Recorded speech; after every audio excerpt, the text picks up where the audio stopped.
Dr. Sky Experience on the Red Apple Podcast Network. From the Powerhouse Blowtorch, ladies and gentlemen, warming up the airwaves, you're listening, of course, to 77 WABC. Broadcasting from the center of the universe, New York City, around the nation and around the world, and I'm sure, well out into the cosmos. Welcome to another edition of the Dr. Sky Experience as we continue to explore the many realms of astronomy, space, aviation, weather, celebrity guests, and American exceptionalism. And as always with our 2-hour show, you, of course, the listeners and callers, they rule here on this show. And the contact number to get involved with the conversation, we love dialogue with critical thinking, is 1-800-848-9222.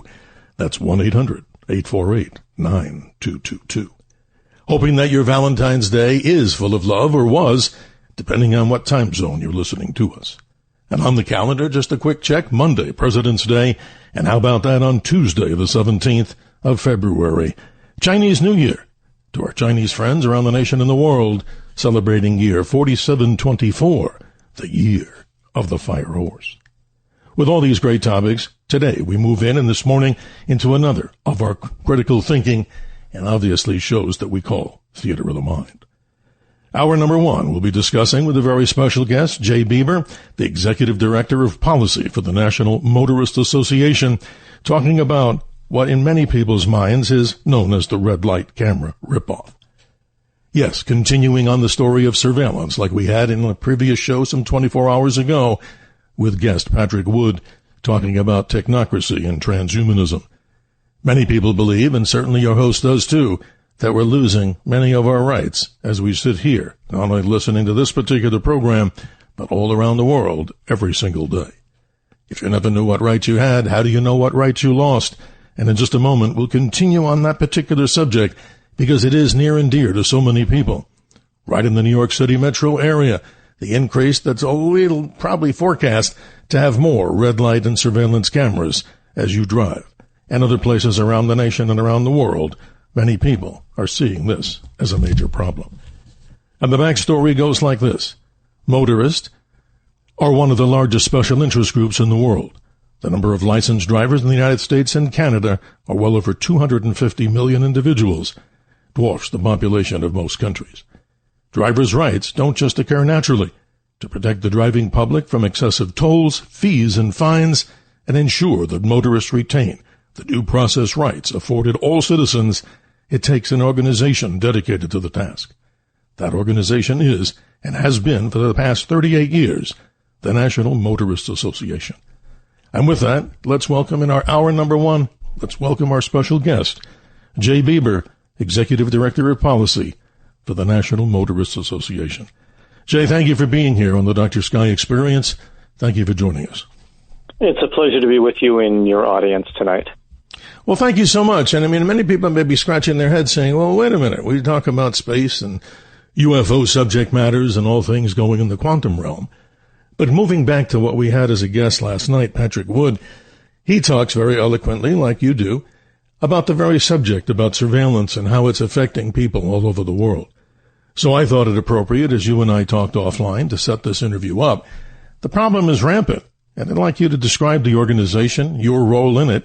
And then, ladies and gentlemen, if you have questions, are you a victim of some of this, as many people describe, in their opinion, the red light camera ripoff? I'm sure that would, light up the phone lines at 1-800-848-9222. Jay, talk about your background and your passion for being involved in this particular topic. Well, thank you for having me on. And just to give a little bit of background on the National Motorists Association, we got started back in the 80s to fight the 55-mile-an-hour national speed limit. For those who remember that, the federal government decided to mandate throughout the entire country that no state could have a speed limit over 55 miles an hour on any roadway.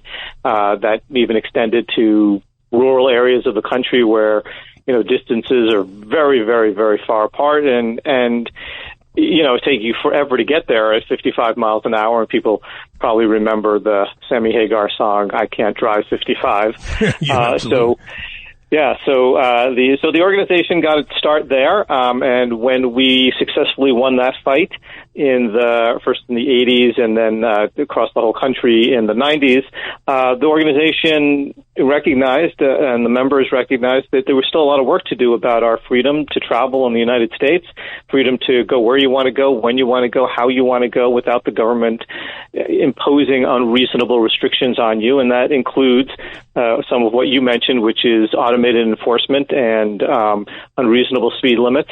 And so that's what the organization does every day. We fight for the rights of the American motorists to ensure that you're treated fairly when you're out on the roadway, and that includes surveillance and automated enforcement, red light cameras, speed cameras, and whatnot. Well, absolutely, and well said by our special guest, Jay Bieber, as we continue here on the Dr. Sky Experience. Ladies and gentlemen, your questions, your observations on this, maybe you've been a victim of this, and maybe you do not know, and our special guest, I'm sure, has many helpful hints about how you can stand up for your rights. And again, we want to support law enforcement, but the truth of the matter is, right, Jay, in many people's estimations, describe the red light camera ripoff as it's described even on your website. And I'd like, ladies and gentlemen, to go to that particular website, and I hope I have it right, as motorist.org. Is that a correct reference to your site? That is correct, motorist.org. So, here's the thing. For those people who aren't familiar, maybe there's no red light cameras where they are. Of course, the listening audience in New York especially is familiar with it. Yes. New Jersey had it for a while. They're now rolling out speed cameras and red light cameras in Connecticut and all across the country. We've gotten them eliminated in some places like Los Angeles, California, and Texas, and some other places. But they keep rearing their ugly head because there's a lot of money to be made, both on the part of the vendors who run these red light camera systems and also the jurisdictions who have the programs and are raking in millions and millions of dollars. And people may question and say, well, why is that a problem if you're ticketing people that are doing something wrong? The problem is that for the most part, the vast majority of tickets that are issued with these camera systems are in two buckets, either a fraction of a second violation that you can't even see with the naked eye, that a police officer would never, ever be able to issue a ticket for, because the blink of an eye is 0.4 of a second, and the vast majority of tickets are given within the first, say, half a second of the light turning red. So most people don't even know they violated.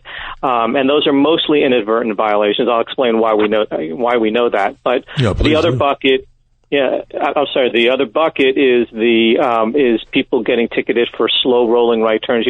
When you make a right turn, the law says you're supposed to stop completely and then you make the right turn if it's safe to do so. And most people can see, all around them, they can see that it's safe, that they're able to make the turn. And so they're a little sloppy in their driving and they slow down, but their wheels don't quite stop turning 100%.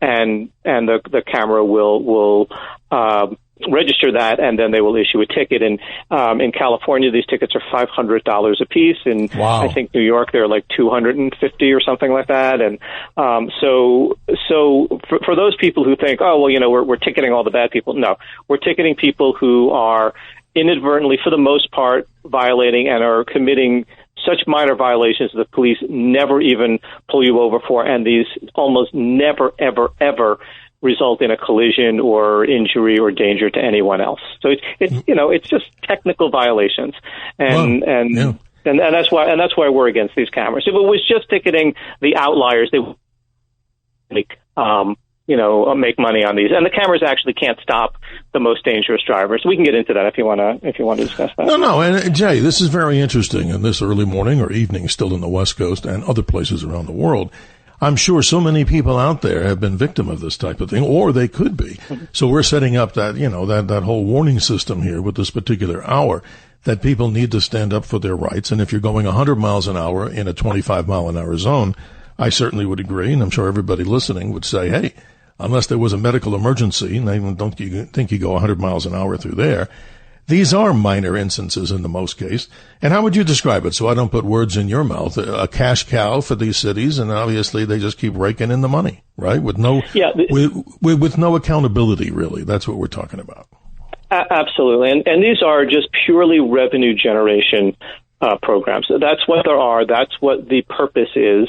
The legislators, anybody who votes for these things, or any jurisdiction that puts these in place, they almost invariably will say, we hope we never have to issue a ticket. We hope people change their behavior. Well, first of all, you can't change your behavior if it's an inadvertent violation. So that's number one. Mm-hmm. Number two, that's put to the lie when you find out that whenever they actually don't make money on these systems, they cancel the program almost 100% of the time.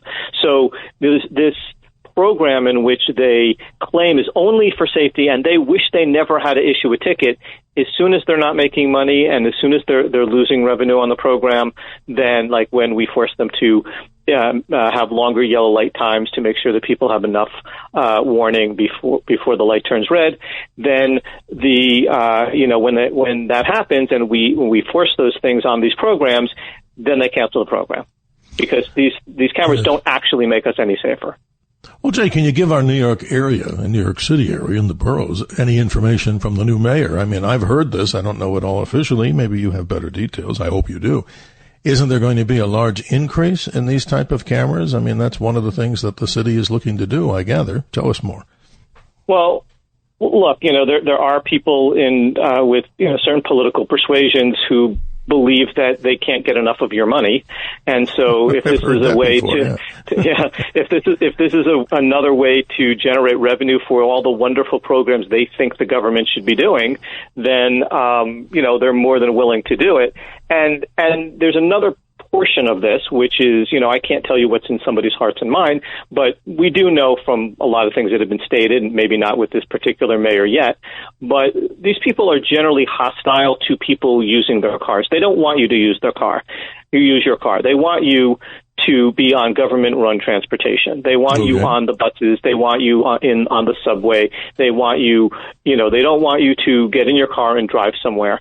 And so, this is why New York has congestion pricing and all of these schemes in order to make driving as difficult and as miserable and as expensive as possible, because they don't want you to do it. It's social engineering. So if you could penalize people for simply getting in their car and going somewhere, they would love that. Well, their way of doing that through the back door is by ticketing you for the most minor of violations, and that way they can ticket you basically for getting in your car, because everybody listening to this program, and everybody who ever drives a car drives a little bit over the speed limit every once in a while. Sure. Everybody has inadvertently run a red light because they've made a mistake, because they got caught in that indecision zone where that light turns yellow and you're not exactly sure whether you should stop or go. If you're gonna stop, or you're gonna get rear-ended by a truck or something behind you, or if you keep going, you're going to run the red light. There's this place in the roadway that's called the indecision zone, and if you just happen to be there when that light turns yellow, that decision is a little difficult. And sometimes, happens enough times, people are just going to make a mistake. But the mistake is a fraction of a second that never puts anybody in danger. But these cameras can pick that up, and so they can basically ticket you for all these minor violations. And I would say this is akin to the government following you around with a camera all day long. I think people have to question, do they want to live in a society in which we're constantly surveilled and we're constantly penalized for even the most minor violations? Jay, you say it so well, because that's the main theme of this particular show, as we did last night. Overt surveillance here in the United States of America and other countries like Canada, I'm sure, to our north, and other places around the world. And let's not go to China, because we understand that there's probably, more cameras there surveilling the population, and who knows, maybe even Russia. But I don't think many of the people out there, what do you say, ladies and gentlemen, at 1-800-848-9222 about this whole problem, as many are describing the red light camera ripoff? I want you to take us down the path. Now, let's say John, Jane Doe, they get this ticket in the mail. Start off with what's happening to them. Obviously, some will look at it and go, who, me? I didn't do anything wrong. What is this? Then, what are their options? Describe the process. And I don't know if this is universally across the United States, but just give us a generalist view of when you get it, what are your options other than capitulating and paying it? And we don't want to be lawbreakers. Go from there and describe when you receive this in the mail. Well, this is going to be different for everywhere. So it's difficult for me for a national show like this to be able to give people advice as far. I mean, I can't give legal advice, but as far as just general advice. But it's very difficult because every program, every state, even every locality is slightly different in how they handle it. In California, there's no mechanism to make you pay for these things, so you can basically ignore them. In Arizona, they have to actually show up at your door with a process server in order to serve you with the violation. They mail it to you and hope people will just pay it. But in Arizona, if you wait and see if maybe they will show up at your door with a process server, you don't have to do anything until that happens. And then, every place around the country is different. New York, I do believe that if you ignore the ticket, that they will come after you in some way, whether it's a registration hold or something of that nature. So every program is a little bit different. But that's why we exist at the National Motorists Association, to help people, and especially our members. And I should just put in a shameless plug right now. Our membership is very inexpensive. It's basically the price of a tank of gas. It's a half a tank if you live in California, but it's $42 a year as a member of the National Motorists Association, and you have access to us and all the information we have on our website in terms of fighting these types of things and all types of traffic tickets. And again, we're not in the business of trying to help people who are the real scofflaws, the people who are actually put people in danger, but the vast majority of people who get tickets are just making a minor error. So that's why, one of the things that we do help people. We have a Fight Your Ticket book on the website for members. Yes. And so it's very helpful, and again, it's $42 a year. It's basically nothing. It's well spent. And let me say this: as we broadcast on this powerhouse radio station, as we talk, I call it a blowtorch in a good way. It goes out everywhere. This is great information. So let's begin with the callers here. Time is limited, and we appreciate you very much, Jay. Let's say good morning to Alan in Boston. Good morning. Thanks for being with us. You're on with Jay Bieber of the National Motorists Association. How you doing up there in Boston? Gentlemen, great show, and I could just tell you, they have mobile ticket cameras where they know an area gets heavily trafficked. They just bring that little van over there with a camera. They also have, and New York City is famous for this, they have like small bridges all over the city, and the speed limit will be so low, you couldn't power your car over that small bridge at that speed limit, and they have officers giving out tickets and everything. It's the technology that is benefiting these people. You have people who don't share our mentality anymore. They come out and they say it now. They used to hide it. They come out, they're communists. They want to take all our money. They want to confiscate it as much as possible. And here's where I get suspicious now. I really do. Go ahead. You guys invite the third world into America, and America becomes a third world, and you're questioning what happened. What happened? You see what happened. So I'm wondering why people are trying to camouflage this stuff. And even with the kidnapping down in Arizona, they're going to use technology, computers that are inside cars to track cars. They're going to have photos from satellites and videos. You notice they keep stopping a silver car? Of course, because they know the car color of the perpetrator. Exactly. Well, I'll tell you right now, Jay, Alan is fired up there. Your response to him, he says a lot, and I think he's powerful, and he's got some good points. Go ahead, Jay. Yeah, absolutely. Alan's absolutely right about a lot of this. Where he is in Massachusetts, for example, there's a bill right now in their legislature to have the government of Massachusetts put in a program to reduce the number of miles people drive every year. Now, how are they going to do that? They're going to have to find a way to track you. They're going to have to find a way to track the miles that you drive, and they're going to have to try to penalize you in some way if you go over what the government decides is the right amount of miles. And of course, that number of miles is going to constantly be reduced. No, it's incredible. I mean, the power of this radio station, getting the message out there. But your message, of course, Jay, is very, very powerful. Thanks to Alan in Boston. Let's say good morning on line 2. We go back to New Jersey. We say good morning to Sean. Sean, you're on with Jay Bieber. How you doing? Hi, Jay. Hi, Doc. How are you? Thanks for taking my call. You bet. I just want to mention, I agree with, I don't like the government watching over us. I'm 100% behind it. But when it comes to the red lights, I'm 59 years old. I'm not that old man. 2 kids, get off my lawn, guy.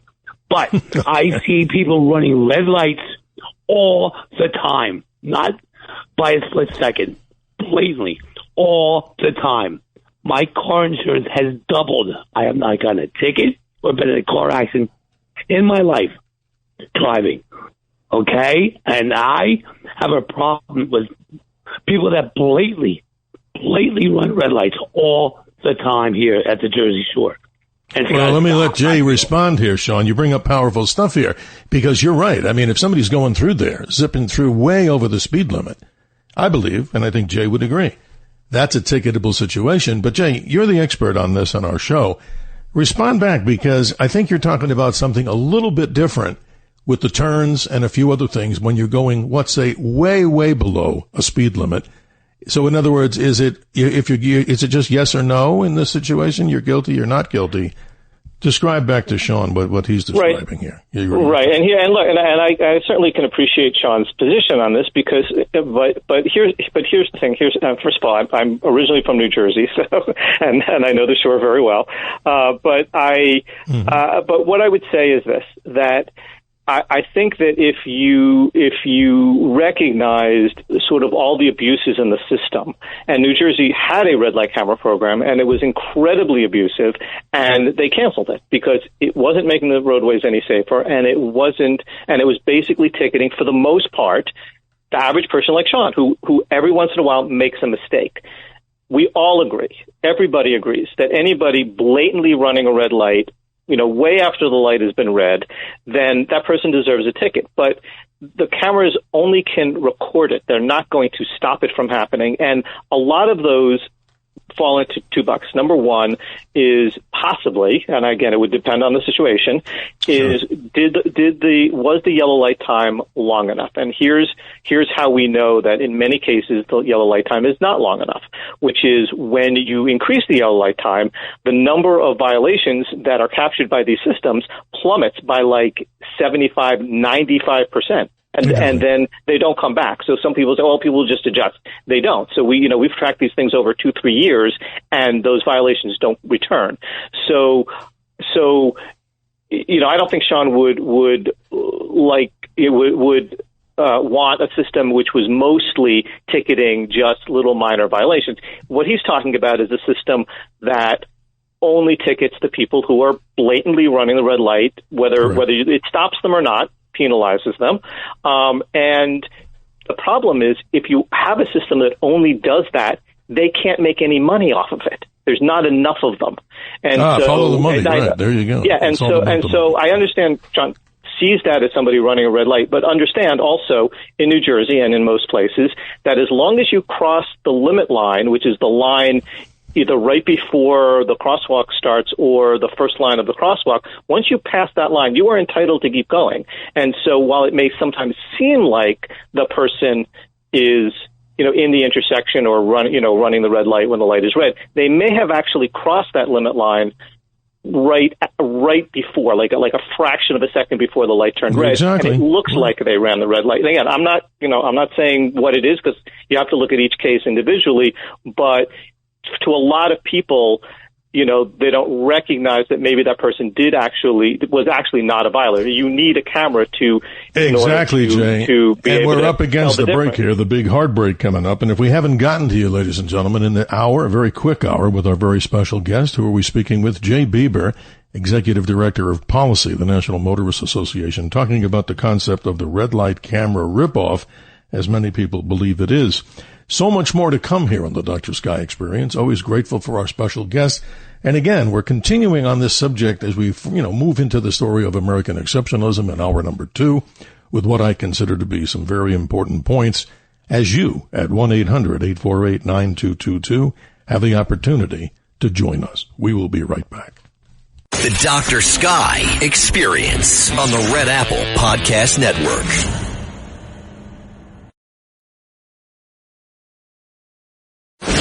The Dr. Sky Experience. Entertaining and informative on the Red Apple Podcast Network.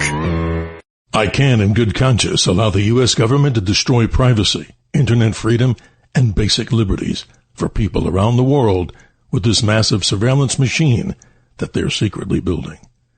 The words of Edward Snowden a long time ago.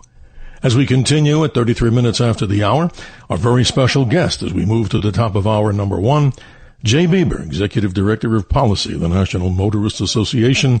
And ladies and gentlemen, you out there, as we go to line number 3, welcome Pete. He's been patient in Lakewood. Good morning, Pete. How you doing this morning? How you doing? I had one thing happen with a guy I worked with. He was driving a truck, and there was an accident in front of him, and he saw the accident. He went off the road, so he wouldn't be involved in it. He got a ticket for doing that because the car behind him. But what happened to me? We're talking about a rolling stop. When you leave San Diego National Park, I used to work at night, so I go to the beach all the time.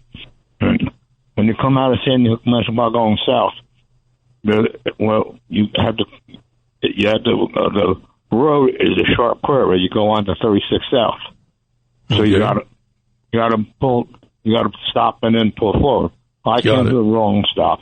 And the car is going at 60 miles an hour. You got to wait to go. Officer stopped me. He told me I'm not going to be ticket because I'm looking for drunk drivers. So that's what he told me. Yeah, well, it's better to be stopped by the police, obviously, than have a digital or some camera, just snap you. I mean, there could be explanations for everything. Jay, your response. I think Pete brings up some interesting points. Yeah, absolutely. Look, we at the National Motorists Association are not against policing, and we're not against policing of motorists. But we prefer that policing be done in person, and fairly. And we're not in favor of pretextual stops or any of that kind of thing. But when the police, duly believe that somebody has committed a violation and they pull them over, the police officer has discretion. They can talk to the person. They can make a judgment. They can see maybe they just want to give them a warning. Maybe they just want to talk to them. Maybe they want to find out what's going on. And then, they let them on their way. But the problem with automated enforcement is that it becomes a binary, as you mentioned, which is did the person technically make the violation or not? And if that answer is yes, they click a mouse and somebody gets a ticket. And that is very different than a police officer on the street with, making their judgment calls on a day-to-day basis. And a lot of times, and this is truthful, that a lot of times police officers will see something and they say, it doesn't really rise to the level of us getting involved. Yeah, the human factors in this case, right? Exactly. Let's have a conversation about it. Exactly right. If you're respectful to law enforcement, they should be respectful to you. But then again, that's a whole nother subject, right? Right. As we talk, Jay, on this subject. Thanks to Pete and Lakewood for that particular conversation and comment. Let's go to line number 5. Silas in Staten Island. He's been patient. Good morning. Your concerns and questions or observations?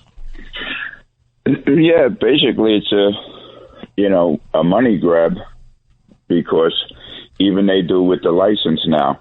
Now, I've had a license since I'm 17, yet they tell me it's not ID. You're going to tell me you don't know that I'm an American citizen. I've been living here for 60 years.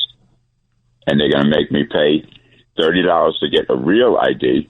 And if I don't have the ID, then I pay $40 to get on a plane or something. So you said there was more than 250 million motorists. Right. You know how much money that is? Charging everybody either $30 or $40. Big money. You got it, Silas. Right. It's amazing.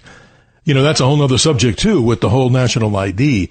But I don't know, Jay. This is interesting. I know there's is there some information on your website about the national ID, is the process, and about should we even have a license? I mean, did I read something correctly there? Somebody wrote in a column on that conversation, right? Yeah, I mean, it's definitely a debate. It's really not something that the National Motorists Association focuses on day to day because we've got a lot on our plate, that are overtly abusing people. But here's the thing: do you need a license? Yes, the states have broad police powers, and every state determines that in order for you to legally operate a motor vehicle, that you need a license to do so, and it's not a fight that the National Motorists Association has ever taken on. But I think that there is a point at which, like when you get to the point of automated enforcement, you get a lot of these other things that we're talking about, is that, that's where we step in and say, okay, There's a limit, and the government has to play fair first before the government can go out and ticket you. I'll just give an example, which is speed limits, for example. Now, you can get a ticket for going over the speed limit, but the speed limit is supposed to be set reasonably based on the way the roadway is built. Otherwise, the government builds a roadway, and they encourage you, let's say, to go 45 miles an hour on the roadway. It's comfortable to drive at that speed, and that's the speed that the vast majority of people would travel on that road. Then they slap 35 miles an hour on that road as the speed limit, and then they ticket everybody, and oftentimes using speed cameras, for doing exactly what the government built the road to do. Interesting. And so it's basically setting you up for failure. It's a speed trap. It's entrapment. And so so these are the kinds of issues that we tend to take on, because, they're certainly a little bit easier to argue than, whether or not you should have a driver's license or not. Well, here we go, Jay. From the trivia file, I've done a little research for our show here, and I don't always believe everything I read, nor to listeners, nor to you, on the internet.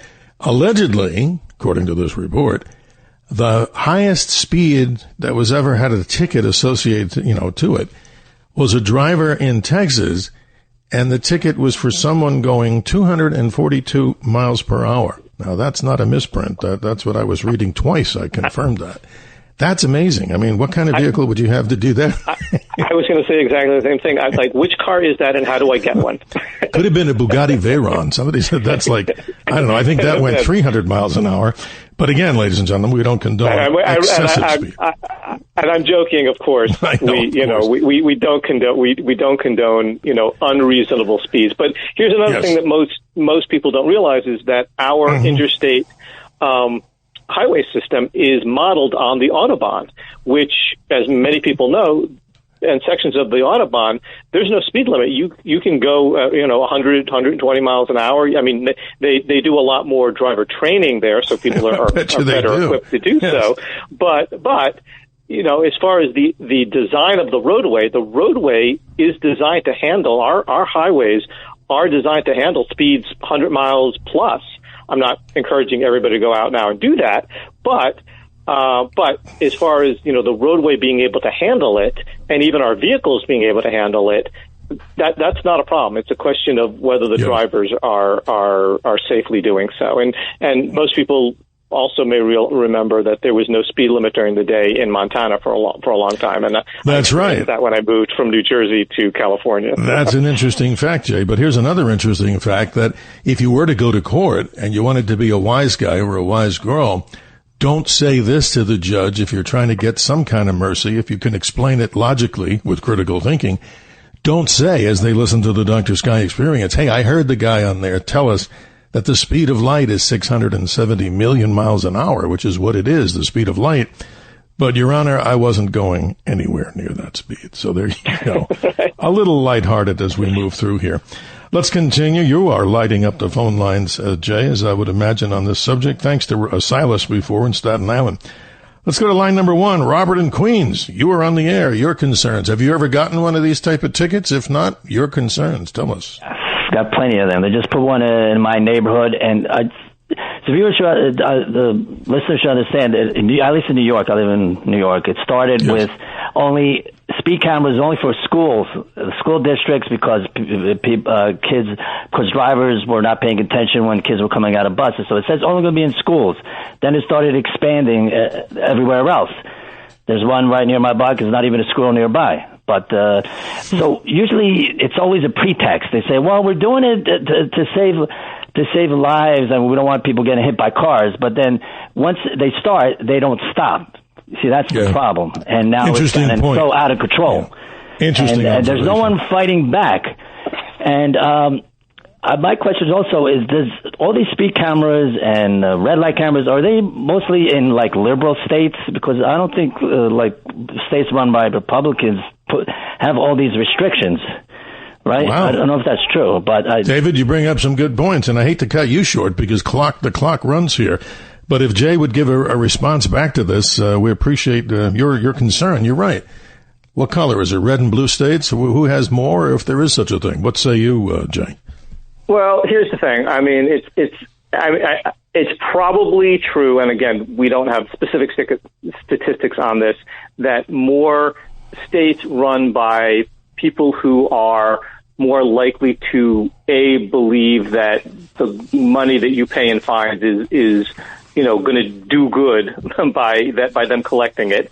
So states in which high taxes and that sort of thing are the norm are probably more likely to do this, but it's not exclusive. We find people across the political aisle across the political spectrum, rather, in which they're in favor of automated enforcement. I'm sure that there are listeners here who probably consider themselves more on the conservative side, yet they probably think these things are a good idea. And I think that unfortunately there are some elected officials that do so. I mean, in Arizona, for example, we've been trying to get the cameras banned for 10 years to put it on the ballot to let the people vote on it. No, that's an interesting story. And those are Republican legislatures. Wow. Okay, and they still have not been able to do this. Now, there was a Republican governor who eliminated the cameras on the highways, but the individual cities can still run these things, and they still do, and they make a lot of money off of them. And so if it were true that it was just a partisan issue, then you would find they would not be in any of let's say conservative states and only in liberal states. That's not how it works. So more with Jay Bieber, ladies and gentlemen, as we go to the break here, as we move to the end, sadly to say, of hour number 1 of the Dr. Sky Experience. We'll be right back with your questions and comments, still at 1-800-848-9222. The Dr. Sky Experience on the Red Apple Podcast Network.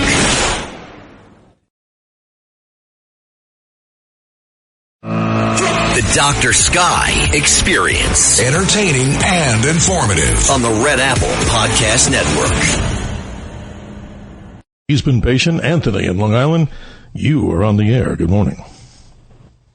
Thank you, gentlemen, for this discussion. I would like to ratchet up the concern with regard to the abuses of these modern technologies as they've come into fruition. They have totally violated the premise of the Constitution as well as the Bill of Rights. Barack Obama's first signing statement as president when he came into office was to dismiss a standing lawsuit against AT&T. It was called Hepting versus AT&T for having spied. It was a Mark Klein, a AT&T executive who was ostensibly a whistleblower, and the case was dismissed. It claimed that the state's rights to secrecy trumped the the Constitution, which is not true. I mean, the Constitution comes first before any of these laws, but I would also draw your attention to CrowdStrike. CrowdStrike Technologies is basically internet surveillance, like a large octopus over all of our communications, everything we do, everywhere we go, our smart meters on our homes, etc. But more importantly, you don't even need the red light cameras any longer, because if your phone, whatever device you're carrying in your pocket, as you pass under a light that turns red, it knows. And so, I mean, all these technologies are being abused to the behest of entities that we have no connection to or realization of what's actually being done, and I don't know where this ends, but it's not good. I mean, it's... Well, Anthony, hey, you become my special friend, too. I mean, I wholeheartedly agree with what you're saying here. Jay, obviously, he brings up good points, Anthony, and your response. This is interesting. Yeah, look, I mean, like everything he's saying is makes a lot of sense, and we have to be really careful about this technology. But the government is only as powerful as the people let it be. This is the biggest point that I'd like to make out of this entire conversation. Whether it's automated enforcement, whether it's surveillance, whether it's the kinds of things Anthony was talking about, any of these sorts of things that the government uses against you. There's obviously a very famous story that when after the Constitutional Convention, and someone asked Ben Franklin whether they had created a republic or a monarchy. He said, "A republic, if we can keep it." And and here's the thing: we won't keep it. We won't keep our constitutional protections if people don't demand that we do. And I don't want to call people sheep, but the vast majority of people, they're worried about their individual lives day to day. It's certainly understandable, but there is also a bigger picture here that, at least as much as individual people can get involved, whether it's with the National Motorists Association, an organization like us, or any other organization that fights for your constitutional rights every day, that you have to get involved. I mean, you have to decide, am I going to just kind of let this happen, or am I going to be of service? Am I going to be of service to my community, to my country, in the sense of legally pushing back against the excesses of these things? And I'll tell you, they can't do it. They can't get away with it if people rise up and again, respectfully and not in a dangerous way, but people rise up and show up at meetings and they demand answers from their elected officials, and they say, we're not going to stand for this. We don't want it, and you need to stop doing this. It's whether it's the flock cameras, the surveillance cameras, the license plate readers, automated enough is enough, or any of these other things. If the people rise up, I've seen it happen time and time again, that they end these programs because politicians are interested in one thing, and that's getting elected and getting their next job. That's what they're interested in. No, you're right. And it's so interesting. His website, who is he? Jay Bieber, is motorists.org. You can learn so much there, ladies and gentlemen. And there's an email there also, if I may take the liberty of giving it out, nma@motorist.org, if I have it correct. I hope I do, Jay. Yes, that's correct. And also, if you don't remember it, just go to the website. There's a web form for Contact Us, and it goes to the same place. And, if somebody wants to send me a personal message, hopefully a nice one, then you're welcome to do so in that way. So yeah, we welcome communications, especially if somebody's, heard something on the radio, they have a question, they want to know how they can help, contact us. Always be active, and like we always say, always refuse to be a victim, especially when we talk about subjects like the surveillance. And if I was giving out a prize, all of our callers are, excellent. We love them all. But I would have given it to Anthony for this hour because I think he brought in a lot of the focus on what it is, not just from the small side, but the bigger picture there. In the last few minutes I have with you, I know it would probably be hard to do this in detail, but let me get right to it. When you have one of these tickets, let's say here somebody in Arizona gets one. I'm just using this generally. Apparently, I'm hearing here in Arizona that apparently some of the cities, Jay, have had to retract those because the signature on there was not of an active law enforcement or judge. In other words, am I correct? They were actually using the signature of a retired judge, which would automatically nullify that document if indeed it were done that way. Am I correct? You are correct, and it's been a big deal here in Arizona, and so let me explain to folks how this happens. So understand that this ticket, it's not only an automated ticket in terms of the camera that captures the information, but in terms of issuing the ticket, there's no person that actually signs it. It's a standard signature. It's part of a file, and it gets automatically applied. Right. Right. The auto pen. An auto pen. That's exactly right.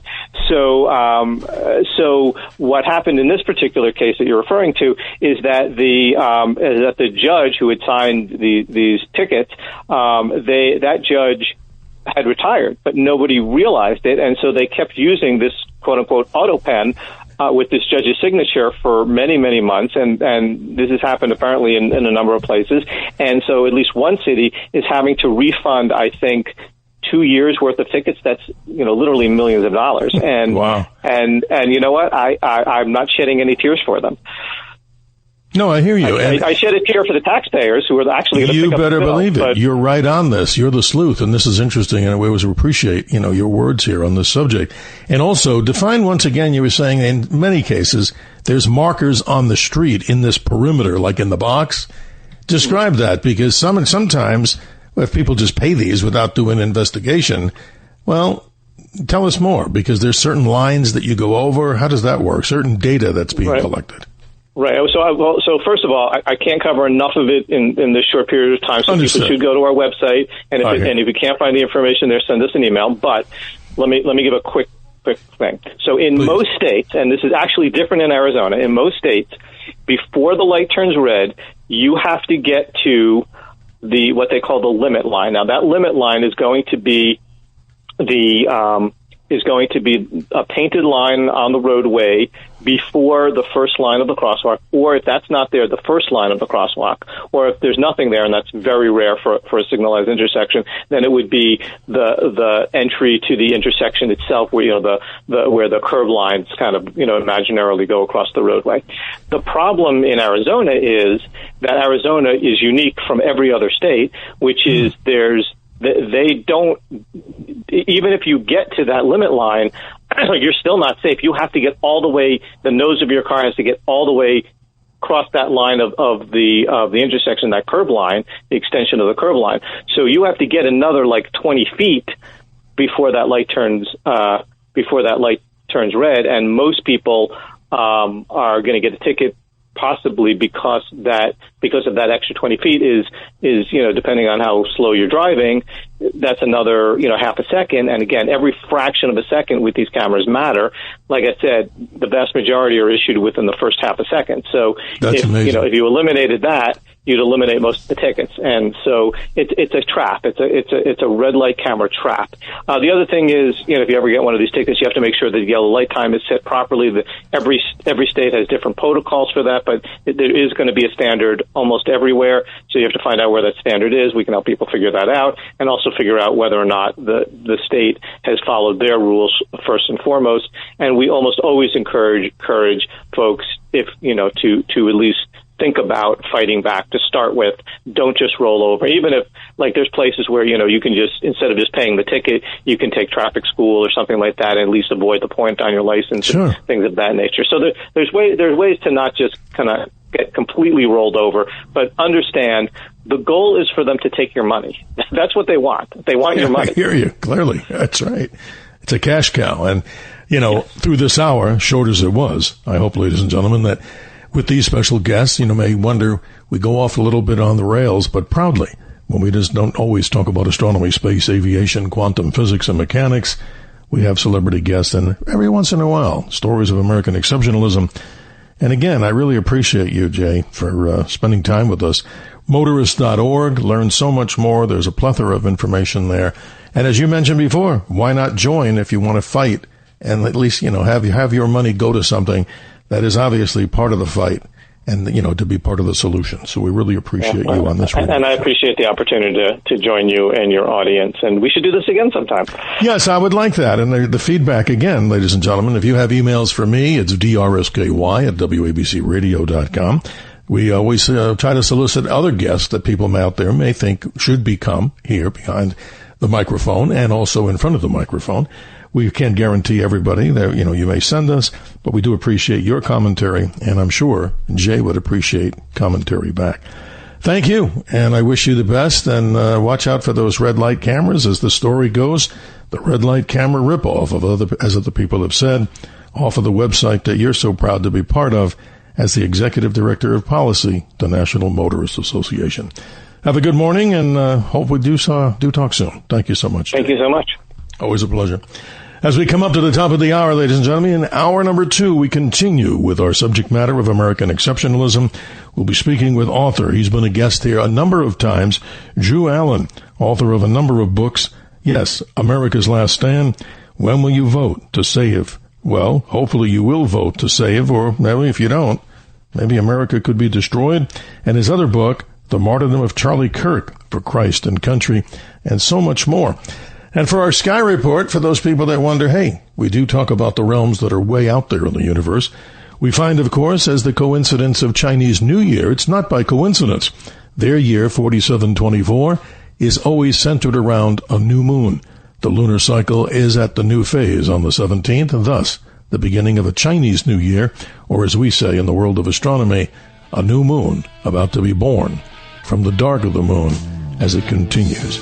Their year, 4724, the year of the fire horse. We'll be right back as the Dr. Sky show and experience continues here in Theater of the Mind, ladies and gentlemen. Don't touch that dial.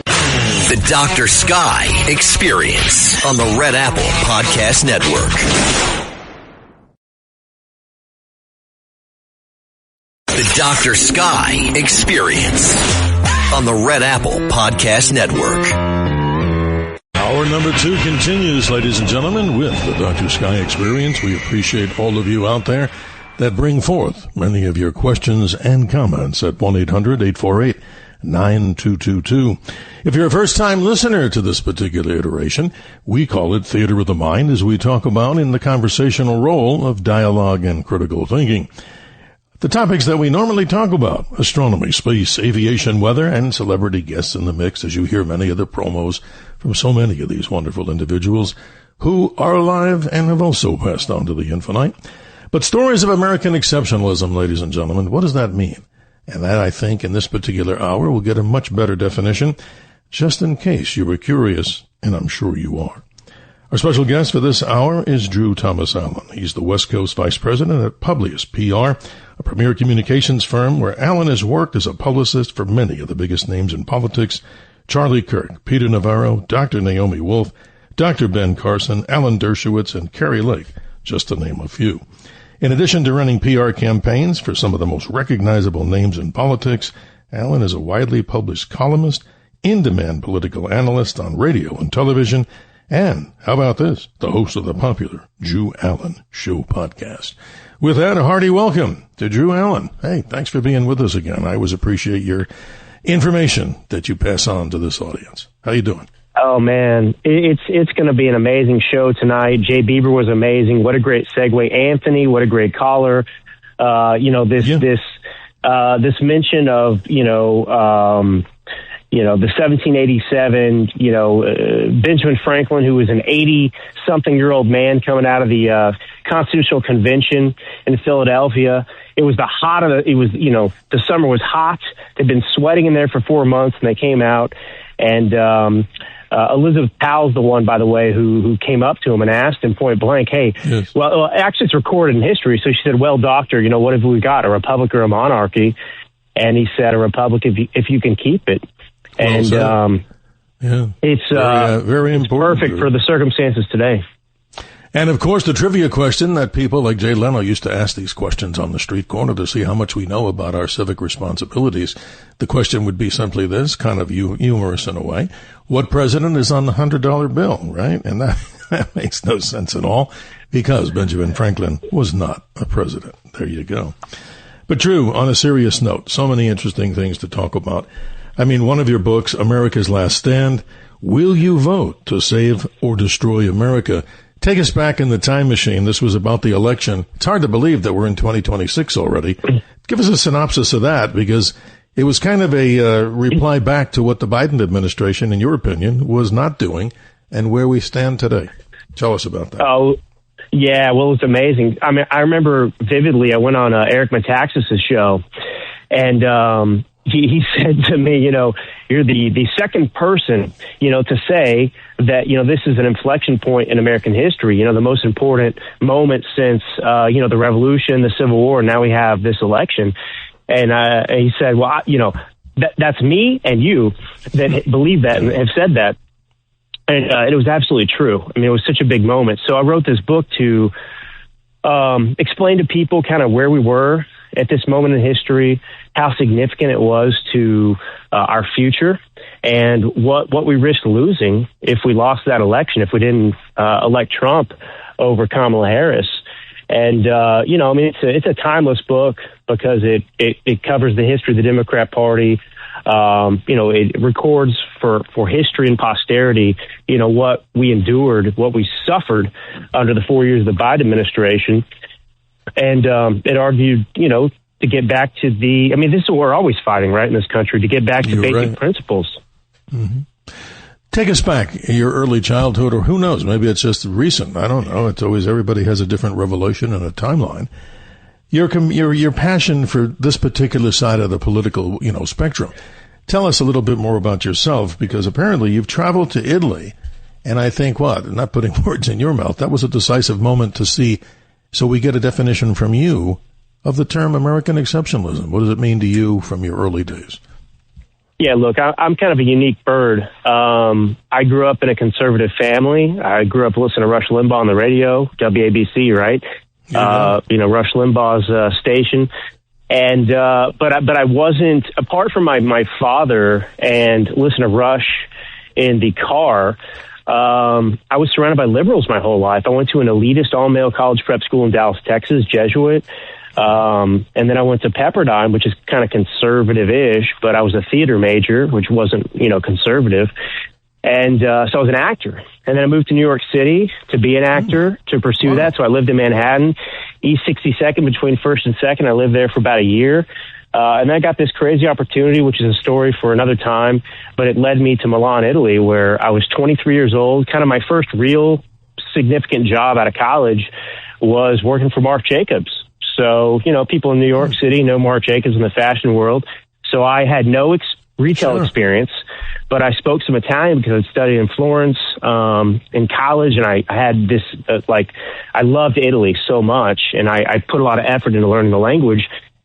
And so they were opening a store, the first Marc Jacobs store in Milan. Well, actually, the first Marc Jacobs store in Italy. And they needed somebody who spoke Italian. And so I got sent over there a month after this interview. I left my acting kind of career, at least at the time, behind, moved to Milan, and I opened a retail store. And I didn't know what my job was going to be, but I was the assistant manager with no retail experience. And so I had that experience, and I lived there for about 2 years doing that. I lived in a quasi-socialist country. Yeah. And it was an amazing experience.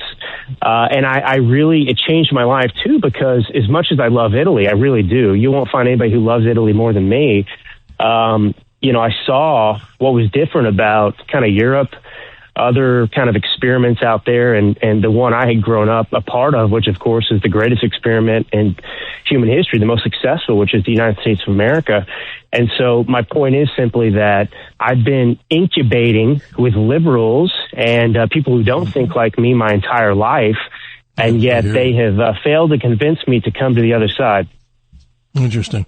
No, it must have been a great experience. I mean, on my bucket list, I don't even like the word, I'd like to look at Italy. I've never been there, and so many of my good friends who have relatives and family there. It must be a beautiful experience. But talking about the political differences, you described it as what? Semi-socialist. Is that how I'm hearing correctly? Yeah.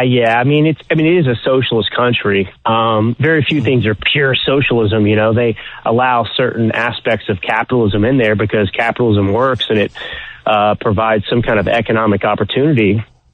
But American exceptionalism, it's derived from this country. And what makes this country the greatest country in the history of mankind. By the way, I just want to give people some perspective here because, we're going about our busy lives and we're living in the moment, and people who are living in the moment, in the present, can't really comprehend or realize how significant, the present is a lot of times. And so, it took Rome, for example, the Roman Empire, about 400 years to reach its kind of pinnacle, and then it started to decline slowly after that. We're about to celebrate our 250 years of birth since, the Declaration of Independence. Yes, a proud moment. And so just think about that. I mean, the Roman Empire has nothing on the United States of America, and people still talk about the Roman Empire. And our GDP is $25 trillion, and that is greater than the four subsequent biggest economies combined, which would be, China, Japan, Germany, and India. So that's pretty special. But what makes us unique in all the world, of course, is our view of the government. This is really what I experienced in Italy. There was a cloud that hung over me, this kind of oppressive feeling just as I walked around the city, because the bureaucracy and the red tape, the way the Italians view the relationship between the government and themselves is very different from ours. The American experiment relies upon something called the consent of the governed.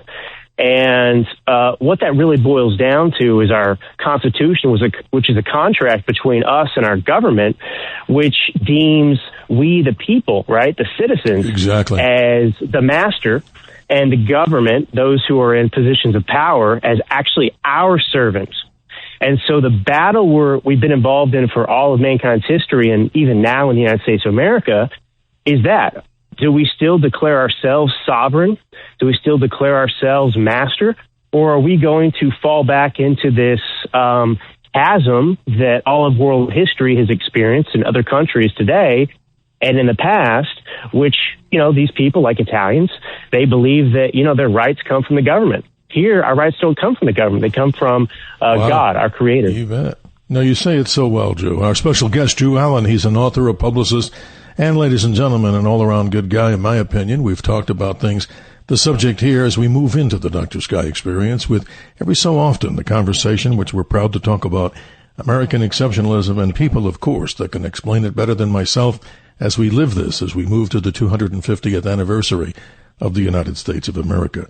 Questions and comments always at 1-800-848-9222. Drew has been kind enough to agree to be with us for the entire hour, and we appreciate his time. I want to go back, not a civics lesson, but I think you could explain it in probably even a better way. This is your area of study.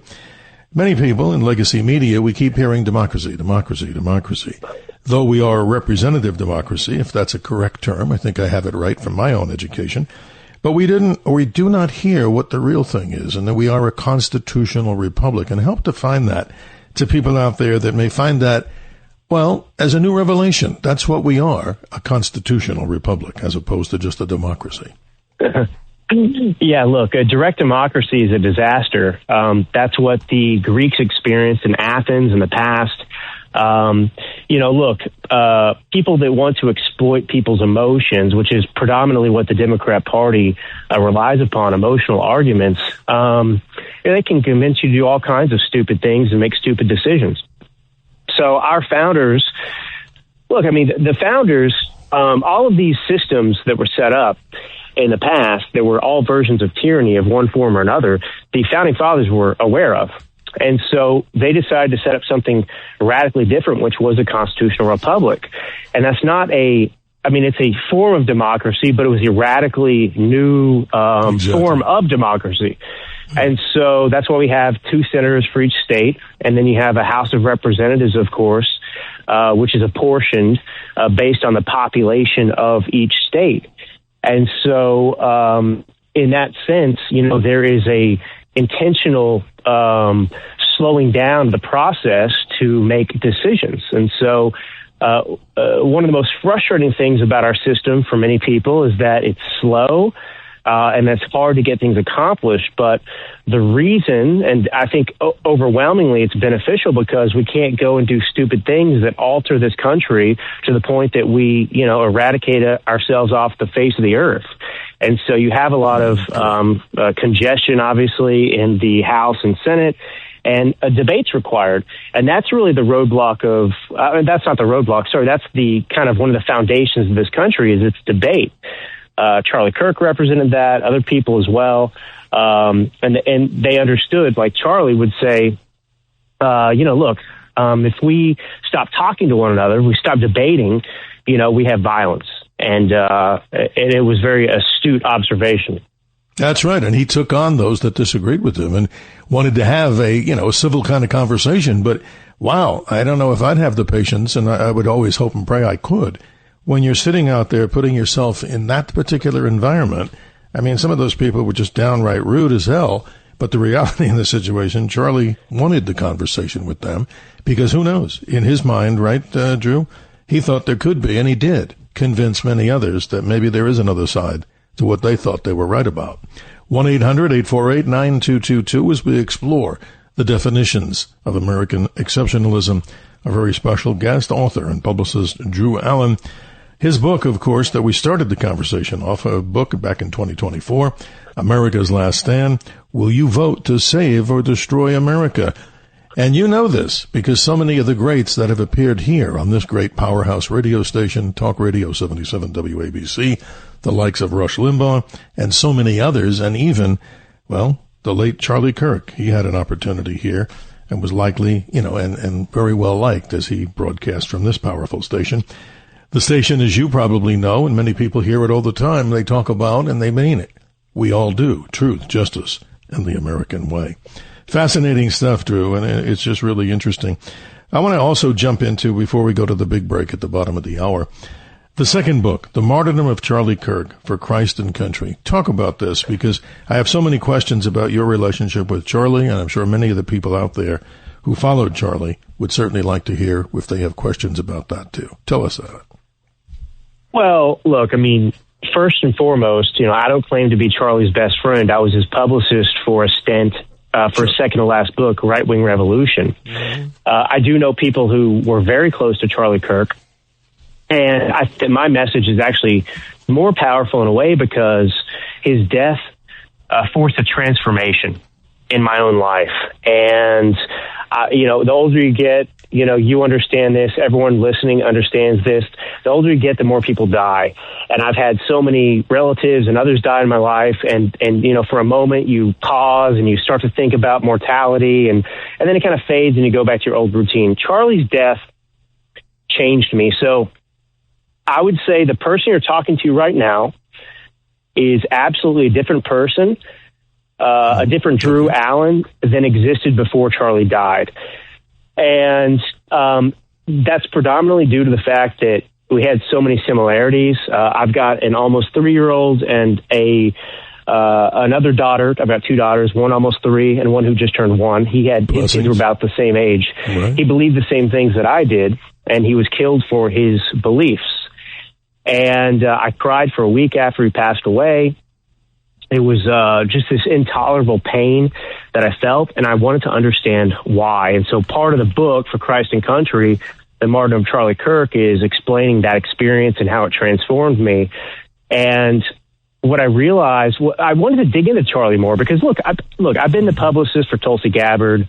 I've had so many famous clients, and some of them I know. Most of them, actually, I know better than I knew Charlie. And the truth is, even if they had died, they would not have transformed my life in the same way that Charlie's death had. Yeah, very powerful. And it was the faith element. So, I was kind of an autopilot Christian. I believe in Jesus, obviously, in his death and resurrection. But I was lazy. And I didn't really read a lot of scripture. I didn't dig into the Bible a lot, and I realized what I wanted to know was Charlie was unique because you won't find Republicans or Democrats that are eager to go into the lion's den, right? They don't like hostile environments. As most politicians do out. not, right? As most politicians do not want to do that. You bet. They may take the easy path for the majority, right? Mm-hmm. Yep, they fear debate. And Charlie was eager to debate. He wanted to debate, and he loved it. You can see how excited he got in those environments. And I wanted to know, look, a lot of Americans possess a lot of those qualities that Charlie has. I have a lot of those qualities, but I had this kind of fear, residual fear, because, look, I lost pretty much all of my friends throughout my childhood and life because of voting for Trump in 2020. And it was it was a pretty heartbreaking experience for me. And so I still had this residual fear about coming out and really talking honestly with conviction about stuff. Because, and at the end of the day, I realized I'm fearing the condemnation of man more than the condemnation of God. And so I wanted to understand, how do I get to become somebody more like Charlie? And the root of that was his faith and his conviction. And so it set me on this new path to be fearless and also to kind of replicate and emulate what he offered us in his life, his great life. 31 years old, and people that are 60 or 70 or 80 have never achieved what he's done, and they respect him as much as the 19, 18-year-old does. And that conviction came from his faith, first and foremost. And then he just was a voracious reader. He studied, communism. He studied all of the arguments of the left, and he just rigorously devoted himself to the truth. And I realized something I find too, Drew, excuse me for interrupting, but this is something even more fascinating. I'm reading about this, and I think I saw a commercial or something, or a promotion for a new book, I think, after his death. And this is interesting. He says, basically in simple English, he takes a day where he turns off his phone, he doesn't take calls, and he just gets deeply involved in the family. And that's a time, that's the sacred time. It's like nothing can interrupt that. And how would you respond to this? I mean, this is a deep one. Many of the failures that people talk about today in this country and others is the lack of family. How would you respond? I mean, Charlie had this, he was saying this, shut it off for a day. Don't take calls. I mean, it's hard. If you're a business person, how does one aspire to that high level, of dedication? Because, wow, he sure gave us some good ideas about that. Turn the phones off. no calls. You just spend time with your children and your family. That's a beautiful thing in my mind. Well, yes, it is. And so we're talking about American exceptionalism. Yes. Charlie Kirk represented American exceptionalism because at his root and his core, he wanted to improve himself every single day. He wanted to become a better version of himself day after day. You know, it's like the SEALs say, the only, you know, what did they say? The easiest day was yesterday or something like that. Right. And that's the name of a book. So, right. One of the shooters. Yeah. Allegedly Osama bin Laden. Right. Mm-hmm. Exactly. The only easy day was yesterday is what they say, I think. But, right. Yeah. So Charlie did that. And, tell me the question again, actually, because I was going to go off on some other tangent.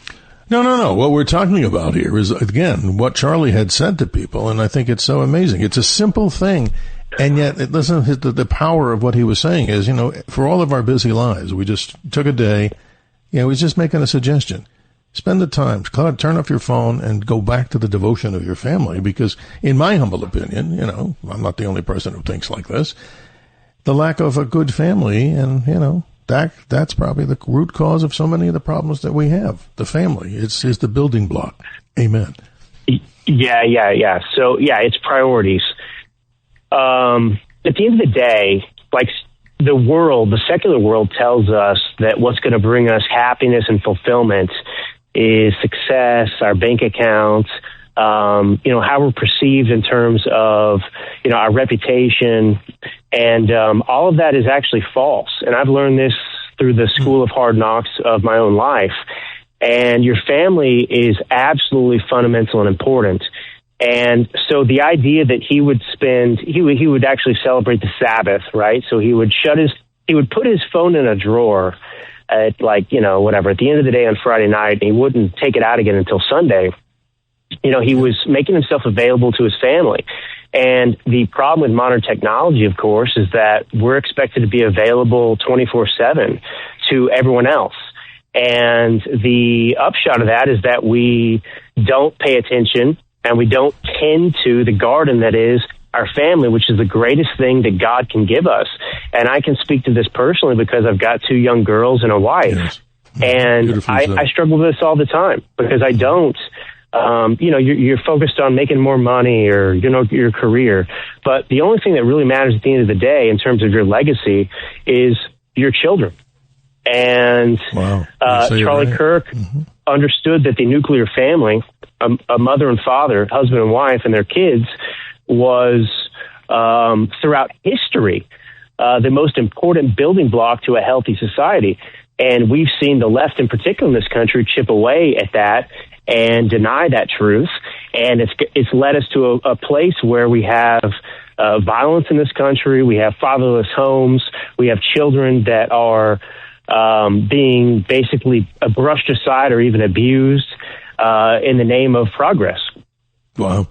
Drew Allen, we're at the time of the break here, as we call it, as you know even better, at the hard break at the bottom of hour number 2, ladies and gentlemen, here on the Dr. Sky Experience. Your questions and comments. We're talking about American exceptionalism. Our special guest, Drew Allen, author and publicist, 1-800-848-9222, as we move through and navigate to the mid-portion of February 2026. We'll be right back.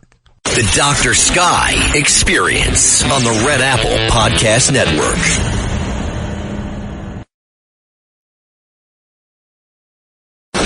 The Dr. Sky Experience. Entertaining and informative on the Red Apple Podcast Network. The human condition for the vast majority of people on this planet, for the entire time of what humanity has been here, has been bondage, tyranny, dictatorship, pestilence. But the direct opposite is what American exceptionalism is all about it, when you get right down to it. A quote from the late Rush Limbaugh. 33 minutes after the hour, Drew Allen, author and publicist, is with us. He continues to the top of hour number 2. And while we're at it, ladies and gentlemen, the phone lines are lighting up, 1-800-848-9222. Let's go down to the city of brotherly love and welcome a regular caller, Robert. Good morning. You're on with Drew Allen. How you doing? I haven't talked to you in a while. Hi, it's good to talk to you again, Dr. Scott, and to your guest, Drew Allen. I really appreciate him. Thank you. I really enjoy this conversation about American exceptionalism, and a lot of people think that the left dislikes American exceptionalism just because it's American, and they're against it, but it goes deeper than that, okay? American exceptionalism really came to the forefront in World War II. Not only did we fight wars on opposite sides of the earth and rebuild both sides of the earth, but we also produced 50% of every war good produced by all the countries in the entire war. That's amazing. Powerful statistics. Your phone's a little bit out of skew, or somewhere, maybe a solar flare or something like that. But I think, Drew, we got what Robert was trying to say, and it's proud to talk about American exceptionalism. What say you back? Well, I mean, he's talking about the greatest generation, right? World War II, and it was. And all those people decided to come home and start families, and they represented the greatest elements of the United States of America. And, that generation obviously is dying off, and their legacy is largely being forgotten. And just as Ilhan Omar said after Charlie Kirk was assassinated, she said that she hoped effectively that Charlie Kirk's legacy was left in the dustbin of history. And the left largely wants the memory of World War II veterans and what that war represented to be left in the dustbin of history as well, because it was a time of great unity in this country and a time where people dug deep in their souls for what mattered in this world, which is our posterity, families, children. So I think it's an astute observation. I just turned 39, so I'm a little bit younger, but not that young. And I think that we have to get back to that. I mean, the thing is, it's really the battle that we're experiencing in America is no different than that which has been experienced throughout human history, which is liberty versus tyranny. Absolutely, and our Constitution and our founding and exceptionalism, this belief that we can. We're not answerable to, a government which is going to dictate our rights, but we can overcome our circumstances to take control of our lives and improve them. And, the left promotes an attitude of victimhood and grievance. And you wouldn't promote that and tell that to your children because it's a recipe for failure and disaster.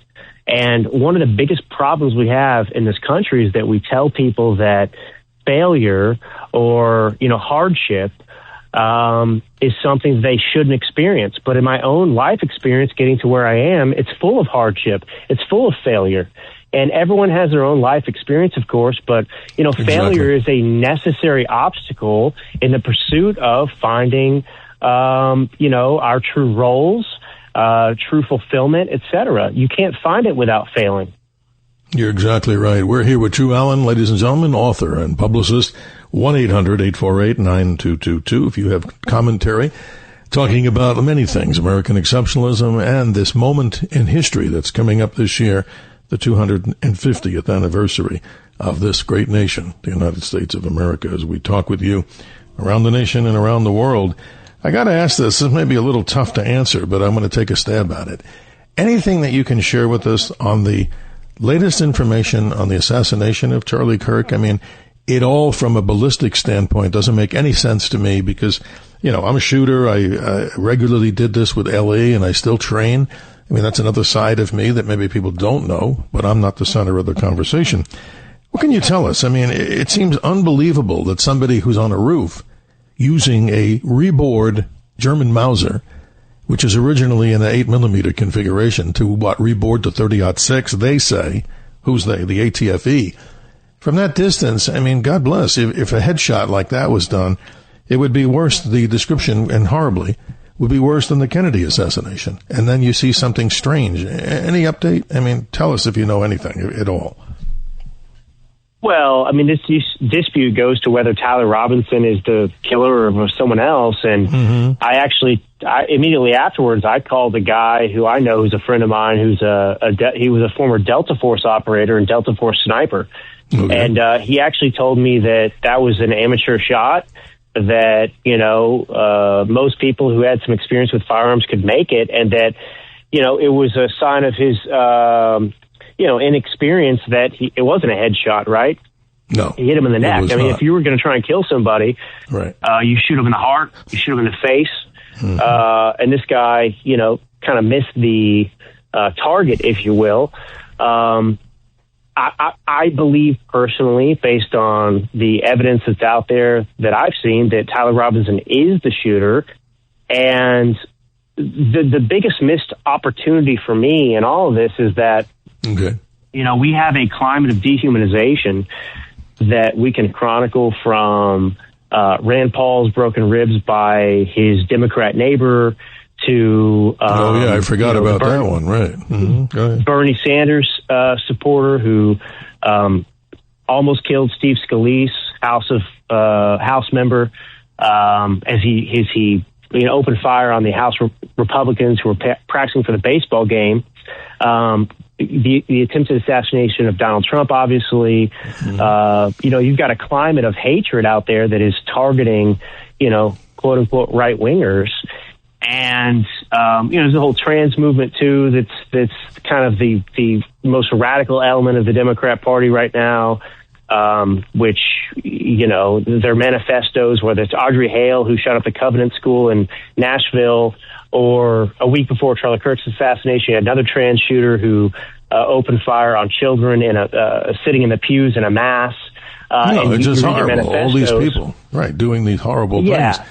And you're identifying them as being what? Primarily from I can't say everybody's from the Democratic Party, but I think maybe you could, illustrating this, that it's not necessarily Republicans that are doing this, and maybe there are a few, but majority are on the other side of the fence. That's what you're trying to do. Yeah, I mean, it's asymmetrical violence, and the left wants to pretend that this is some kind of symmetrical thing. They condemn all acts of violence while they excuse their own. There are countless examples of this, and you have to lie to yourself to pretend that there's not a left-wing violence problem. And in my book, I explain how the Anti-Defamation League serves as a propaganda wing of the Democrat Party, for example, to try and claim that right-wing violence is the only, threat we face. But they, of course, exclude all left-wing examples of, left-wing ideological violence. So it's insane. But Tyler Robinson was in a relationship with a trans individual, that was his roommate.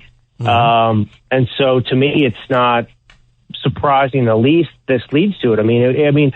Charlie Kirk was painted as, they said his words were violence. And more shocking to me was that, after he was assassinated, look, let me put it this way. Even if you have questions about who the actual shooter was, you should be alarmed by the fact that it was, in my experience, it was even people I went to high school with that were Democrats and leftists who were celebrating Charlie Kirk's assassination. It was being celebrated, justified throughout this country by your neighbors that were on the left. And it brought back these shocking memories for me of being a freshman in high school when the Twin Towers fell in New York City there. And you had, certain Muslims in the Middle East who were celebrating that tragedy. Horrible. And this didn't happen overseas. These were people that I went to high school with that were celebrating Charlie Kirk's assassination. That's right.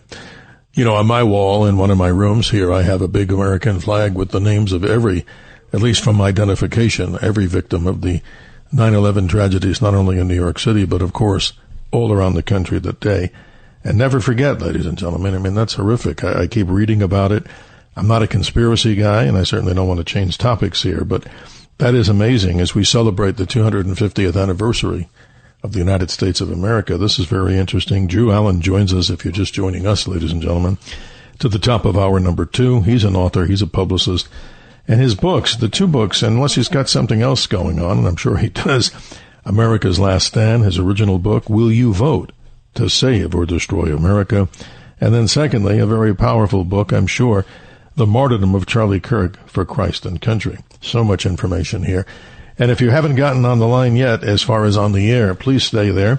We will do our very best to get you on air with your questions or comments. If you're still in the queue, the number is for those who want to join us, 1-800-848-9222. It's fascinating, Drew, as we celebrate the 250th anniversary here. So many celebrations that are going to be planned here and around America. amazing time. And for people that are new, the many new citizens, we don't hear about that. I once gave a talk and was asked by a federal judge, I don't know how they picked me. We were doing other shows in Phoenix area. And they said, we'd like you to come down and talk about America to the newly minted American citizens. And boy, what an honor. I mean, I felt like I'm undeserved of this, but they were all there, and you should see that moment. This goes back 15 years ago. They're all very proud to become Americans and doing it by the way that we would want new citizens to come into the country. Drew Allen, this is awesome. We appreciate you. And ladies and gentlemen, we will be right back. Our last break of hour number 2. And when we come back, we'll take your calls like Christine in Manhattan and everybody else who's waiting right here on the Dr. Sky Experience. The Dr. Sky Experience on the Red Apple Podcast Network.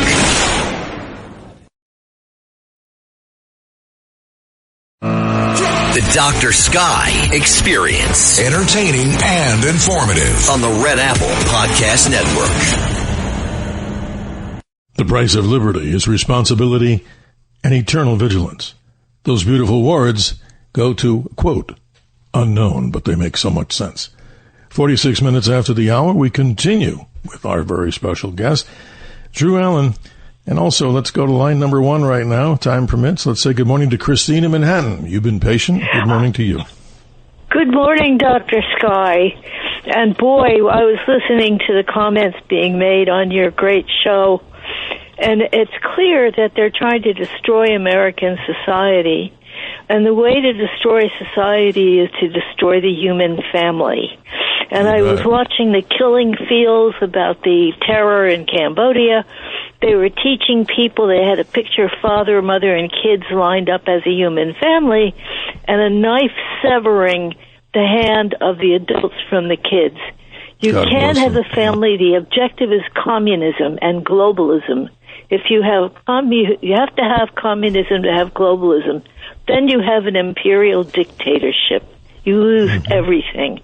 And when you talk about this poor gentleman that was assassinated the other day, he stands for unity, he stands for religion, for morality.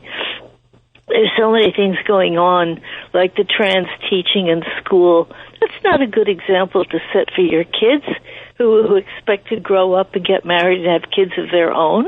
That's right, Christine. We need to hear more about this. Drew, couldn't find a better caller, right? I mean, she says it right, and what else is there to say other than amen, right? Well, she's exactly right. I mean, one of the biggest lies from the left is that, this country wasn't founded on Christianity. It absolutely was. And that's not to say that we're a theocracy. The founding fathers obviously were against that. But you can go to George Washington's speeches. You can look at the, state constitutions around this country, at the founding of the country. And many of them had requirements to be a Christian to even be elected to office. So obviously Christianity is built into this. And look, you don't have to like, tomato sauce to love pizza or pasta. But you are all the beneficiaries of this Christian, which unites us with Europe and the West at large, and that's what this battle is about. And unfortunately, the left. I mean, we're basically in a marriage with irreconcilable differences at this point. The way I look at it, because the left does not love this country or respect it at all. What they teach young people is that, this is a horrible country from its birth, and it has to be dismantled and rebuilt. And she hit on the nail on the head in this communist image. And this is why the Democrats talk about separation of church and state, which isn't a real thing. It's not in our Constitution. Now, obviously, we're not a theocracy, but when they talk about separation of church and state, they're referring to a letter that Thomas Jefferson wrote to the Danbury Baptists, which ironically was assuring them that the government wasn't going to come in and didn't have an ability to restrain their ability to worship. It wasn't to prevent Christians from operating as politicians. It was to ensure that, Christians could worship as they please without government interference. And obviously communism has to remove God from the equation and faith altogether because they want absolute allegiance to the state. And that's what we're experiencing today. So the more people can study communism and Marxism, the more they'll understand what's happening in this country today. And I tell people, don't listen to me. looked at these wonderful. Yeah, how would anybody want that form of government? I mean, you've got to be out of your cotton picking mind, because look at all the people that have died throughout history. I mean, look at China, Mao Zedong. Look at all the millions and others from the Hitler side, from the Stalin side, all these other people and other dictators, which we won't go into. Let me say thank you to Christine in Manhattan. Let's see if we can get another of the many people that want to call in. Let's say good morning on line 2 to John in Long Island. Good morning, John. How are you? Well, John left us, I gather, as we move into the morning. But this is interesting, Drew. Let me find out something. How do people get in touch with you if they have commentary or stuff that they want to add or questions in the short hour that we just had? How do they get in touch with you? Well, they should go to my Substack, which is where I post everything, which is drewallen.substack.com. They can get in touch with me there, certainly, and I'd be happy to answer questions and continue the conversation from people like Christine and others. I mean, I got to be honest with you. I've done a lot of interviews over the last 5 or so years that I've been involved in this kind of public-facing political sphere, and this WABC show, yours in particular, is by and large the greatest experience I have had, and you have the greatest callers that I have ever experienced in my life. Well, Drew, thanks for the compliment, but I said the power of this station. Look at the legacy, 104 plus years, promoting many, many talents here on this radio station. I'm honored to be sitting behind this microphone, and I certainly appreciate it. As many people may wonder, hey, here's a guy talking about space and science and the great mysteries, but obviously we will return to those themes as time permits. But hey, just like many, I served in the military for a short time. I did my law enforcement thing, and I do my firearm training. But the most important thing is the background that I do have in the subject matter that you, the audience, tell us that they appreciate. And just a little side note, next week, as we return to some of the most important subjects, what could be more important than this? Nothing more important than American exceptionalism. We'll talk about the aviation subject. And here's an interesting story. Back in the 1960s, there was an event that could have ended, and I don't know if you're aware of this, Drew. This is big time. Some people say trivia, but I think important. A B-52 with 2 hydrogen bombs was flying an East Coast route, and somewhere over North Carolina, the airplane had some mechanical difficulties. The crew bailed, the airplane crashed, and what happened is 2 of these hydrogen bombs actually released from the particular aircraft. One of them apparently had slammed into the ground, and according to reliable sources, was never ever recovered, the core. But one of them actually started its timing mechanism, and by the good graces of God, when it hit the ground, the next level of that, it came within maybe a microsecond of the switch triggering. Can you imagine what that had been along the East Coast, a hydrogen bomb across the United States and others? And we'll talk about this because it's very interesting. These lost nuclear weapons are known as broken arrows, and that's an interesting story. And we'll be talking about that with some very interesting individuals who've done research. And one of our good aviation friends, a gentleman by the name of Bill Yenny, if you look him up, ladies and gentlemen, amazing historian in the story of history and the history of aviation. So, Drew, I didn't want to take away from you. I just wanted to give people a little look-see. But take us to the top of the hour. I mean, what do you see as the most important subject that people need to know about here that maybe lamestream, mainstream, or legacy media is not talking about what's happening in the division of our country?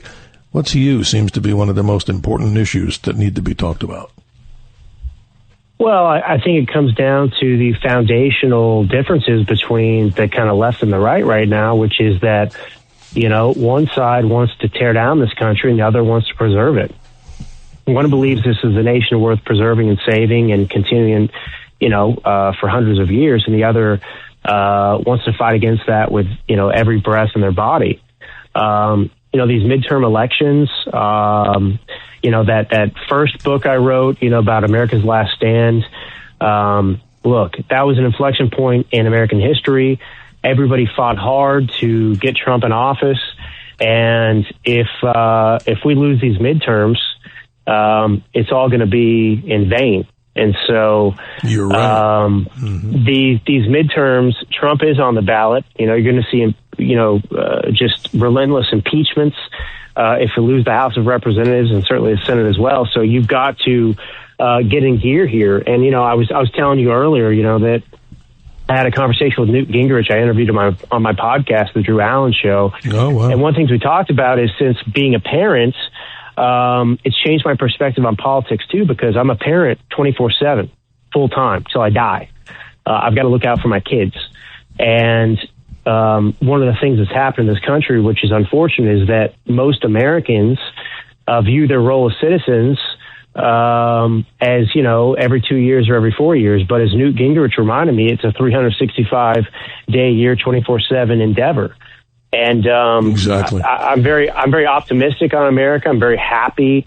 I just love this country. The outcomes that I can't predict don't really shape how I behave or how I proceed in my life, because I know right from wrong. I believe in moral absolutes, and I love this country, and I love my family, and I love my American citizens, even the Democrats who tell me to kill myself. I love them all. And I want everyone to succeed. I want everyone to have the greatest opportunity. I want this nation to continue in perpetuity as the greatest nation in the history of mankind.